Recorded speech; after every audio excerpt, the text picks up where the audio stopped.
بشین بریم. من سوار نمیشه، تو خیلی گاز میدی؟ به جون خودم من دیگه گاز نمیدم. من نگفتی به جون خودم دیگه گاز نمیدم. من اگه جونم واسم مهم بود که ماشین باز نمیشدم. تو ماشین غذا نخور. تو ماشین سیگار نکش. اینجوری شد. تو ماشین حرف نزن. اصلا تو ماشین نشین. من برچی اینقدر تو ماشینت حساسی؟ به تو چه مرتی کلی کالباسی؟ من نمیدونم داستان. این منبعش 220 بنزین بود. داش بندازیم. ماشین چیه؟ تیپ دو. تیپ دو. به جا تیپ دو خودت بدو. وای من تو ماشین چقدر صدا میده، بریم بهش بدی. محمد پاشو داش خواب میبینی؟ همش خوب بود.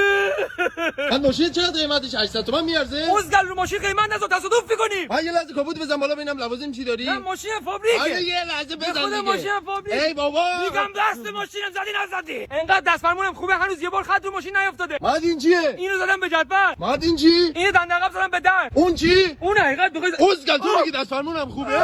محسن اینجا نوشته آدم با یک کلیه میتونه زندگی کنه. خب یه کلیات میفروشی موتور دیده 6 می‌بندیم چطوره؟ من اصلا کلیه ندارم. وایسا. من مگه اکتان تو ماشین نمیریزم؟ خودت چرا داری میخوری؟ منو ماشین نداره که هر دومون باید سر حال باشیم. من برچی دوست دختر نمیگیری؟ دوست دختر چیه؟ ما ماشین بازا عشقمون فقط ماشینمونه. علی عشقم سلام. چطوری خوبی؟ چی خبره؟ محسن یه لحظه پیاده شو یه عکس بگیریم. ماد ول کن لباسم خوب نیست. تو چی از من ماشین عکس بگیر؟ محسن چی شد؟ هیچی دختره میگه من از بزر ماشین باز خوشم نمیاد. به رینگ سمت شاگردم. داش بندازی؟ ماشین چیه؟ سانتی 3000. من منظورم ماشین نبود. تست آزمون میزنی؟ بریم عمو جون.